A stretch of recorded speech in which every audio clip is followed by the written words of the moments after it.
Election working অ্যালায়েন্সকে ধন্যবাদ আমাকে দাওয়াত দেওয়ার জন্য। যারা সামনে বসে আছেন প্রত্যেকের নাম বলতে গেলে অনেক সময় লাগবে, আমাদের অত্যন্ত শ্রদ্ধাভাজন ব্যক্তিবর্গ। যেহেতু ইলেকশন ওয়ার্কিং অ্যালায়েন্স নাম শুনে বোঝা যাচ্ছে যে ওনারা অনেকগুলো স্টেক হোল্ডার এখানে একসাথে একটা ভালো মুভ করবার চেষ্টা করবেন। তো আমার মনে হয় যে আপা যেটা সিসি ক্যামেরার কথা একটু আগে বলেছেন, গত একটা প্রোগ্রামে আমি সিসি ক্যামেরার কথা বলে তো এটা প্রচুর জায়গায় বিভিন্ন আলাপ হয়েছে। তো অফকোর্স সিসি ক্যামেরা মানে ভাবতেও কেমন লাগে যে 200 কোটি টাকার জন্য, মানে এটা বলাটা খারাপ, তারপরে বলি যে 200 কোটি টাকার জন্য যদি সিসি ক্যামেরা না হয়, ইলেকশন কমিশন চাইলে খয়রাত করতে পারে, আমরা খয়রাত ম্যানেজ করে দেবো। এই খয়রাতটা আমরা খারাপ করতে বলি না, বৃহত্তর বরিশালে দান সৎকারে খয়রাত বলে। আরবি খয়রাত কল্যাণ কামনা থেকে আসছে, আমরা যারা ভিক্ষাবৃত্তি বলি। প্রবাসীরা চাইলে এই 200 কোটি টাকার সিসি ক্যামেরা দেশের জন্য এমনি দিয়ে দিবে, যারা লিমিটেড শাটডাউন করে নতুন বাংলাদেশ এসেছে। তো যদি তাদের পয়সার সমস্যা হয়, নিয়ত সহি থাকে, তাহলে ইনশাল্লাহ আমরা সবাই মিলে সিসি ক্যামেরার ব্যবস্থা করে দিতে পারবো।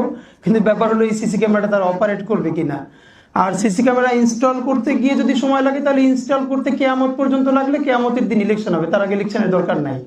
মানে ব্যাপার হলো আপনি আবারও একটা ত্রুটিপূর্ণ নির্বাচন করবেন এবং সেই নির্বাচনে আপনি কারো না কারো সুবিধা দিয়ে পরবর্তীতে বয়স 70 হয়ে যাওয়ার পরেও সাবেক সচিব আপনি আবার একটা চুক্তিভিত্তিক নিয়োগে একটা প্রতিষ্ঠানের প্রধান হবেন, এই হলো ধান্দা। তো সচিবদের ব্যাপারে আল্লাহ তো আপনাদেরকে অনেক বড় বানাইছে, আমরা তো আপনাদের নাতিদের বয়সী অনেকের। তো আপনারা মানে বাংলাদেশের সমস্যাটা হলো একজন মানুষের জীবনে কত টাকা দরকার, এইটা জীবনে আমাদেরকে স্কুল কলেজে কোনোদিন শেখানো হয় না। মানে কয় টাকা দরকার, আমাদের বড়লোক হইতে হবে, কিন্তু আমাদের ঠিক কতটুকুন টাকা হইলে একটা ভালো লাইফ লিড করা যাবে, সেই টাকাটা ঠিক মতো খরচ করা যাবে, এইটা আমাদের শেখানো হয় না। আর এই জন্য হলো আমাদের এই যে একটু স্পেশাল যেটা খ্যাপ বলে আর কি, কখনো নির্বাচন কমিশনে গিয়া বিভিন্ন স্বায়ত্তশাসিত প্রতিষ্ঠানে গিয়ে খ্যাপ দিয়া পরবর্তী রাজনৈতিক সরকারের মাধ্যমে আমরা এই কাজগুলো আদায় করি। আমি শুধু একটা কথা বলে শেষ করতে চাই, যেটা চাইলে ইলেকশন ওয়ার্কিং অ্যালায়েন্স এই ব্যাপারে একটু কাজ করতে পারে। আপনারা জানেন যে 25 লক্ষ টাকা ধরা হয়েছে, প্রত্যেক প্রার্থী খরচ করতে পারবে অথবা প্রার্থী প্রতি 10 টাকা। তো আমার কথা হলো যে ধরেন এই যে 25 লক্ষ টাকা একজনে খরচ করবে, কয় টাকা করলো বা করলো না, এইটা ধরার প্রক্রিয়াটাকে, এটা কি ইলেকশন কমিশনের কোনো ভ্যালিড কোনো প্রসেস আছে?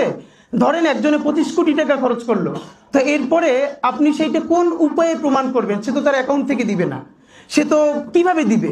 এরপরে ধরেন আপনি প্রমাণ করলেন যে না সে টাকা খরচ করেছে, এরপর কি আপনি তার এমপি পদ বাতিল করতে পারবেন? তো এইটা আসলে সম্ভব না। এইটা না করে বরং কি কি করতে পারবে না এইটা আপনি তাকে বলে দেন। শুধু একটা বলি যে এই যে গত পরশু আমাদের এক বড় ভাই বললো যে শাহবাগে বিলবোর্ডটা খালি, তুমি 1 সপ্তাহ ওখানে ক্যাম্পেইন করো, আমি এটা তোমার হায়ার করে দিব। এরপরে শাহবাগ তো দূরের কথা, ঢাকা 8-এর মধ্যে যত